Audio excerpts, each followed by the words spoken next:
Tonight, hopes of a ceasefire increase, with Israel reportedly agreeing to terms as the US starts food drops into Gaza.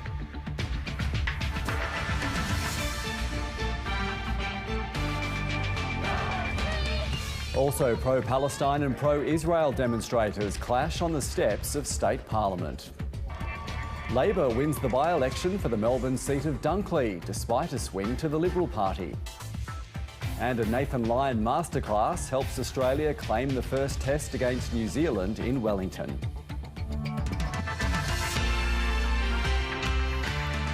Good evening, Richard Davies with ABC News. Israel has reportedly endorsed the framework for a 6-week ceasefire in Gaza that could see fighting paused and hostages released. US officials say mediators are now waiting on a response from Hamas. It comes as aid officials warn of the threat of famine, with the United States expanding its direct role in the conflict. Not bombs, but precious pallets rain down on Gaza. The life-saving cargo coming from US and Jordanian Air Force cargo planes, dropping 38,000 ready-to-eat meals for the hungry thousands. The aid drops mark an expansion of America's direct role responding to the crisis here. The US and other nations confirming this drop will be one of many to come. We welcome any increase to the flow of assistance that's coming into the Gaza Strip. At the same time, airdrops are really only ever used as an absolute last resort. It's difficult to actually bring in the amount, the quantity that's required in order to meet the needs. Some Palestinians agree it's too little to make a real difference. The aid that is dropped by parachute is not nearly enough. Egypt should open its border and let the trucks deliver our aid. As the war enters its 6th month, the United Nations is warning of famine, saying more than 500,000 Gazans are at risk, leading to desperate scenes like this when limited aid does manage to trickle in. Just days ago, one of the worst single tragedies when more than 100 were killed during an outbreak of violence at a food convoy. Israeli soldiers opened fire near the crowd. It was a humanitarian operation we were running, and the claim that we deliberately attacked the convoy and deliberately harmed people is completely baseless. US officials say Israel's basically accepted a deal for a 6-week ceasefire in exchange for the release of some of the hostages. The sticking points are over who will be released, including how many Palestinian prisoners. International mediators say it's now up to Hamas to agree, but they're optimistic there'll be a breakthrough. We hope that we will be able to achieve ceasefire before Ramadan. The Muslim holy month begins next week. Eric Twarchek, ABC News, Jerusalem. And hundreds of pro-Palestine and pro-Israel protesters have come face-to-face at a tense rally in Adelaide this afternoon. There was a heavy police presence as emotions ran high at the event on the steps of Parliament, created to call out anti-Semitism in the community. As emotions boil over, police stand between pro-Palestine and pro-Israel protesters. Free, free Palestine! Free, free Palestine! This afternoon's gatherings on the steps of Parliament was one of several that have been held around the country to call for an end to anti-Semitism. We're saying that we need to be constructive in our society, we need to relate together and communicate and dialogue and work together. Very simple. Pro-Palestine protesters attempting to drown out their message. We want peace, we want justice, and we want liberation for all oppressed groups. That's why we are here. This is just one small narrative of the story. We want to fight for all of humanity. All of humanity deserves to live in peace. All of humanity deserves to live in justice. Among those speaking at the event, Liberal Senator Simon Birmingham. Thank you for being here for the values of love, the values of forgiveness, the values of togetherness, values that are so important to our nation. Despite heated protests from the pro-Palestine and pro-Israel groups, there weren't any major clashes, with police managing to keep the demonstrators apart. Police, though, were criticised by some in the pro-Israel group for allowing protesters to disrupt their event. So the police knew well in advance what was going to happen, and they They're doing nothing. Peace will not come with peace and love, and we are here demanding Palestinians to be free at any means necessary. Pro-Palestine protesters vowing to keep up their regular gatherings in the city until the war in Gaza is over. Imogen Hain, ABC News. The federal opposition insists it's well placed to win outer suburban seats from Labor at the next election, despite falling short in the Dunkley by-election yesterday. Labor retained the Melbourne seat, even though there was a 3.6% swing away from the government. And while cost of living was the central issue in the campaign, it wasn't enough to change the way people voted. From Frankston mum to federal MP, Jody Bellier is the latest addition to Anthony Albanese's team. Jody! Jody! I spoke to him a short time ago, and I am now officially the second most important Jody in Alba's. The primary vote, maintained in the way that Jody has done it, is just an extraordinary achievement. Local Mayor and Liberal candidate Nathan Conroy narrowed the gap, but not by nearly enough. In the next election, we are coming for Albanese and his government. And chose to focus on the brighter side of the by-election battle. Just before I came up on the stage, my wife whispered in my ear that we are having our second child. The party picked up votes from One Nation and the United Australia Party, which didn't stand candidates. The people of Dunkley have sent Anthony Albanese a really strong message. And it's not happy birthday! Outer suburban seats, like here in Dunkley, are the ones the coalition need to win to find a path to victory at the next election. Opposition leader Peter Dutton wanted to make this by-election a referendum on the cost of living. But with Labor's primary vote slightly up, it's being seen as vindication for its Stage 3 tax cuts. I did it! Well done. Thank you. With Dunkley safely back in Labor hands, the Prime Minister's focus remains on the one issue that dominated the campaign. And on cost of living, we'll continue to look for what measures we can put in place to take pressure off cost of living without putting pressure on inflation. The Liberal Party loss will trigger some self-reflection about its policy agenda. Do you need now to start releasing more policy alternatives? Of course, and you know that's what we will do. The by-election was held after the death of former MP Peter Murphy from cancer last year. Embracing Ms Murphy's husband Rod Glover, Jody Bellier has vowed to build on her legacy and fight for her electorate in Canberra. Because I am Frankston tough. Bridget Rollison, ABC News, Frankston. And Labor retaining the seat means there's no change on the electoral map, but the result could offer insight into how the next federal election might play out. With analysis, here's the ABC's national political lead, David Spears. Liberals insist they're happy. The official line is this was a very good result. And it's true, this result, in line with the average by-election swing, was better than the party's done for some time in Victoria. But the reality is the Liberals lost again, despite this being a by-election, when voters often give governments a kick in the shins. And despite the cost of living crisis, which is biting hard in a seat like Dunkley, not enough voters there were willing to sheet home blame to the government for the hip pocket pain they're feeling.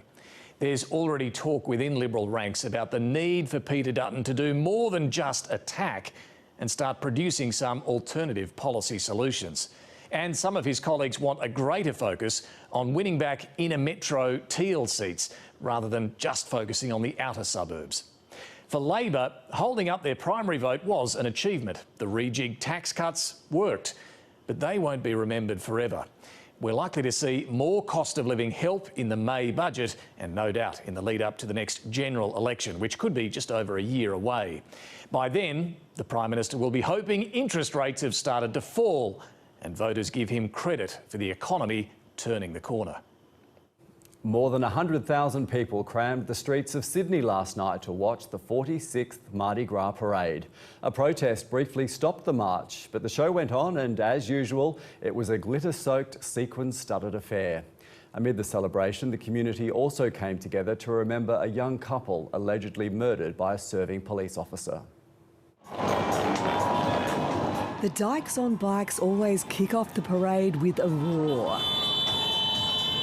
But last night they paused at Taylor Square to remember the lives of Sydney couple Jessie Baird and Luke Davies. A jumbo jet bearing Luke Davies' name led the Qantas float, the flight attendant's mother joining his colleagues for what was one of her son's favourite nights of the year. We have Luke's mum walking with us tonight, and that is just a special moment to share with her, to share that embrace her into our love. I hope that tonight brings a lot of healing for everyone, because I certainly know Luke was just the sweetest person, and he would want everyone to celebrate unity and love. After delicate negotiations with organisers, police marched, but not in uniform. Everyone's been very positive and welcoming, and it's been a very pleasant surprise. But tensions flared over other issues, with protesters calling for a ceasefire in Gaza dragged off the road by police. 8 people were later charged. The scuffle happened just in front of the Rainbow Labour float, where Chris Minns was making history as the first Premier to march. Throughout the night, there were plenty of politics. Mardi Gras needs to be a political act. It's how it started and it's how it will always be. And floats to float all boats, from tradies on the tools to the fabulously feathered. Happy Mardi Gras, Sydney! Bears bearing all to partying pink Barbies. Come on, Barbie, let's go Barbie! Shaking, shimmying and shining their way down Oxford Street in every colour of the rainbow. It was fierce, fabulous and free. Even a few brief showers weren't a drag. You're not worried your face is going to melt in the rain? Oh no, it's waterproofed. I've prepared myself. Many years of experience for that. And for some, it was a family affair. It means a lot. It's a special place walking down here. It's amazing. Well, the 12,000 marches in this year's parade are certainly showing what Mardi Gras is all about. Celebration, pride, inclusivity and community. And for a lot of these people, the night is just getting started. Many of them will be partying well into Sunday. Happy Mardi Gras. Nothing could dampen our parade. Sarah Gerrithy, ABC News, Sydney. It's been revealed the former politician accused of helping an international spy ring was recruited while serving as a Member of Parliament. The boss of Australia's domestic intelligence agency, ASIO, revealed last week a foreign spy group cultivated the now former politician. However, Mike Burgess didn't provide details about their age, gender or political affiliation. He says although the person is no longer a politician, they were recruited while in office and it occurred before 2018. I won't comment on which parliament it was. What I will say is foreign interference against the political system happens at all levels of government, local, state and federal, and applies itself equally across all political parties. New concussion management guidelines will soon be rolled out in grassroots clubs across the state in an attempt to educate communities on the dangers of head knocks. The South Australian Sports Medicine Association's annual conference today heard from experts and former players who have suffered from concussion about the dangers of ignoring symptoms and returning to sport too soon.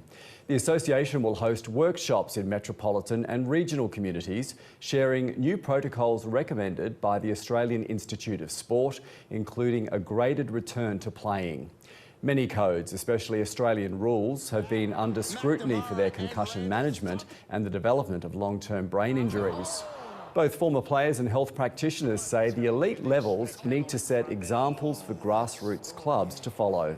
I think I'm helping to drive that and create awareness around concussion, because I think, there is still a long way to go, but it's obviously come a long way, but I still think there's more education to be taught to those local clubs. We want to have the same level of care applied to every age group and every ability of people playing sport in South Australia. Construction is underway for the final stage of the main South Road duplication between Aldinga and Sellex Beach. The state government has released its final designs to improve traffic flow and safety along the dangerous section of road, which is set to be completed by 2026. The plans include an underpass at the intersection of Aldinga and Aldinga Beach roads and dual carriageways. Locals who've been campaigning for 8 years say the duplication will improve safety. 1,000,000%. Yeah, no more head-ons. So it's duplicated road. The stretch of road between Sellex and Robinson Road is notorious for head-ons. Now the duplicated roads, no more head-ons. At speed, with very narrow roads, basically regional roads, there were some very catastrophic outcomes. And I think it's important they be given the safety that they deserve. Kylie Minogue has officially reached global icon status after being honoured with the title at the Brit Awards in London. The award recognises Kylie's sensational career. She's the first female artist to score a #1 album in 5 consecutive decades in the UK. The other big star of the night was English singer-songwriter Ray, who won a record-breaking 6 awards. It was vindication for the 26-year-old who, after years of fighting her record label, found success by releasing her music independently. The former Soviet country of Georgia is in the grips of a historic child trafficking scandal, believed to have spanned more than half a century. It's estimated tens of thousands of babies were taken from hospitals at birth and sold on the black market for big sums of money. Europe correspondent Catherine Diss travelled to Georgia to speak with victims who were searching for their families decades later. Look like the same, especially with those the red scarves on our hats. We have same style of clothing, but not now. Not now. Anna Panchelidze and Elena Diazedza look identical, but until recently they didn't even know each other existed. They grew up in different families in cities 2 hours apart. The first emotion was that we were looking in the mirror. Yeah. After connecting on social media, they both confronted their parents, who confirmed they were adopted. They believe they're twin sisters who were separated at birth. We're the same weight, same height, we have the same eye shape, and I don't know, we look like each other so much. Also, before Anna made the plastic surgery on her nose, I was like that. Yeah, she was exactly like me. That's why we think we're the sisters, especially twins. They then found a Facebook page that was reuniting adopted children with their biological parents. That's when they realised they were likely victims of a child trafficking scandal which spanned half a century. We found out that it was systemic, and we found out that there are more than 100,000 children stolen in Georgia's hospitals. Anna's adopted mother confirmed she paid $3,500 for her in 2005. Back then, that was enough to buy a small apartment in Georgia. The scandal wasn't just happening in Tbilisi, it was all over the country. We're heading 2 hours east of the capital now to meet a mother who was told that her twin boys died. Irina Otarashvili delivered twin boys in 1978. She thought she took their bodies home in a suitcase. They buried it and never looked inside. More than 4 decades later, her daughters stumbled across the same Facebook page as Anna and Elena. We dug up the grave and there was absolutely nothing in it except these tiny sticks. The family says police told them there were no human remains inside. I was shocked. They stole my children from me. I could not even imagine a doctor could steal a child and sell it and tell the mother the child has died. I want to find my children because I don't want them to think they were abandoned by their mother. I don't. Local journalist Tumuna Mutsuretse exposed the story after discovering in 2016 that she had 2 birth certificates. She later found out she too had been adopted. We believe that in this crime organisation there were people involved from the taxi driver to the people from government. She set up the Facebook page, which has reunited 700 families. To investigate the scheme, she teamed with human rights lawyer Leah Mushalaria. They believe doctors, nurses, politicians and taxi drivers were all behind it, each getting paid for selling the children. It was pretty clear that it was a kind of well-structured illegal business in this country. Leah is bringing civil cases to Georgian courts to try and change laws to make it easier for adopted children to find their biological parents. The Georgian government didn't respond to the ABC's questions. I don't know what you think. Anna and Elena want to find their biological parents. We want to know who are we? Who are our parents? Are we like our mother or father? They're taking a test to confirm they share DNA. Are you nervous? Yes. We're so nervous, but I think we're the 100% the twin sisters. I don't know, we have the feeling that we know each other for all our lives. For now, they're just catching up on lost time. Catherine Diss, ABC News, Georgia.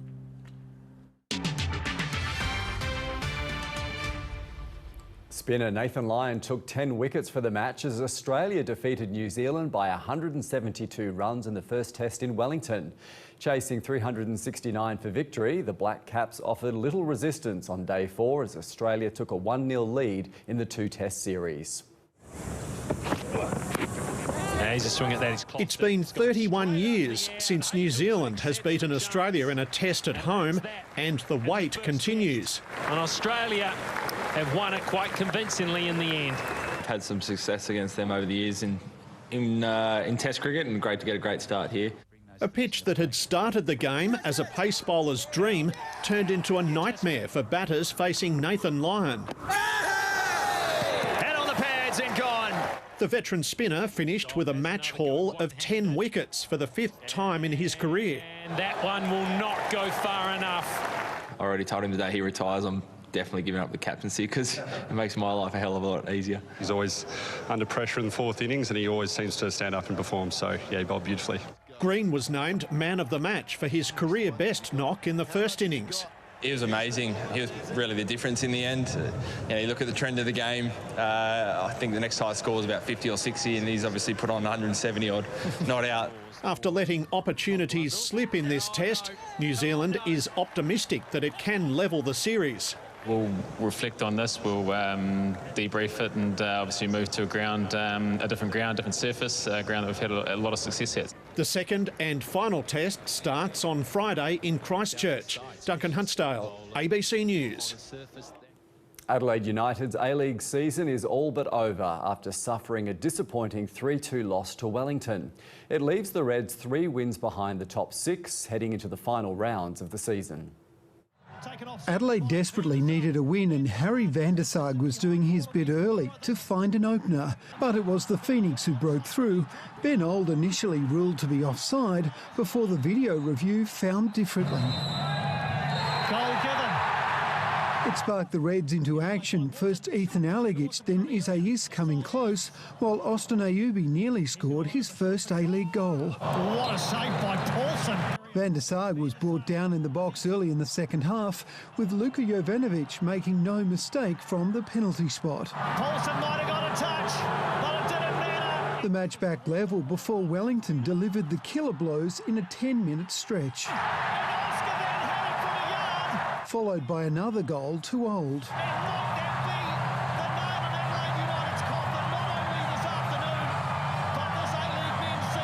While substitute Hiroshi Ibusuki managed to pull one back, the Reds didn't deserve to share the points. Another loss and a season in tatters. The news was no better for the Reds women's team, comprehensively beaten 2-0 by the Central Coast. Karen Basses looks to bundle away through, gets the poked touch around the corner. It leaves both Adelaide men's and women's team near the bottom of the ladder. Matthew Smith, ABC News. Australian tennis player Alex de Minaur has won the Mexican Open for the 2nd year in a row. The world number 9 defeated Norway's Casper Ruud 6-4, 6-4 in the final. It's the 8th ATP title for the 25-year-old and his first tournament win since his triumph in the same event last year. Australian golfer Hannah Green has had a dramatic win at the World Championship tournament in Singapore. The 27-year-old from Perth needed to make a birdie putt at the last hole to claim the victory. Green had a 5-under par 67 to finish 1 shot ahead of Frenchwoman Céline Boutier. It was Green's 4th win on the LPGA Tour.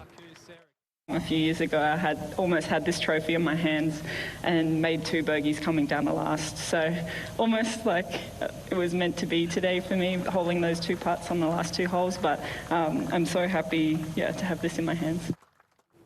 The new Formula One season has started in familiar fashion, with the reigning champion Max Verstappen recording a convincing win in Bahrain. The Dutchman won 19 of 22 races last year and continued that form by finishing more than 20 seconds ahead of Red Bull teammate Sergio Perez. Australian Oscar Piastri was 8th in his McLaren, while countryman Daniel Ricciardo finished 13th.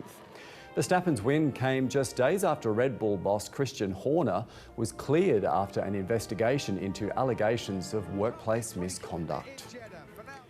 Carlton fans turned out in droves today to get a final look at their side before the team heads north for their opening game of the 2024 AFL season.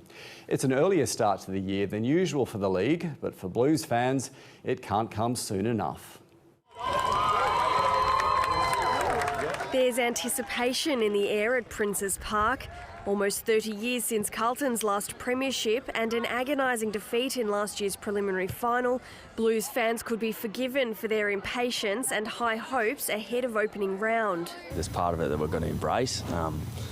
You can't sort of avoid and pretend it's not there. The first challenge, a preliminary final rematch against Brisbane at the Gabba, forcing the Blues to relive the chance they let slip. Obviously returning to scene of the crime in a way. We want to go there, maybe rectify how we lost last year and just try, see how we match against one of the best teams in the comp. Entering his 3rd season at the helm, Michael Voss's influence over the group is clear. Just his connection and his care towards his players and just everyone at the club actually has been amazing, and he's just brought a presence. Question marks remain over when the Blues will be able to field their best 22. Midfielder Sam Walsh missing from the main training session today, while Jacob Wiedering is still a number of weeks away. No such problems at Brisbane, heading into the season with a relatively clean bill of health. Co-captain Lachie Neale recovering from groin surgery in time for Friday night. The dual Brownlow medalist laser focused on what he wants out of the year. The only thing on my mind is a premiership. I don't think I'll be getting a 3rd. 2's enough, I reckon. Just a premiership medallion will be enough for me. Meanwhile, St Kilda's Jimmy Webster is facing a long stint on the sidelines following this high hit on North Melbourne's Jai Simpkin in today's practice match. The Roos co-captain now in doubt for the club's round 1 clash against the Giants in just under 2 weeks' time. Erin Marsikovetsere, ABC News. To the weather now, and thanks to Julie Ninnis for tonight's photo taken in North Adelaide. In Adelaide today, it was fine and sunny once again, with up to 26.6 degrees in the city just after 3:30, following an overnight low of 13.1. Across the state today, isolated showers and thunderstorms persisted in the far north this afternoon, but it was mostly clear elsewhere, reaching 33 degrees in Woomera and 29 in Renmark. Clouds scattering across WA, the NT, southern Queensland and New South Wales in humid, unstable air is generating showers and storms, intensifying in Queensland and New South Wales. Brisk winds will also bring a few showers to Tassie, while the high should keep the remainder mostly clear and dry. Around the country tomorrow, possible showers and 30 degrees in Brisbane, 24 for the national capital, 21 in Melbourne and a cloudy top of 27 for Perth.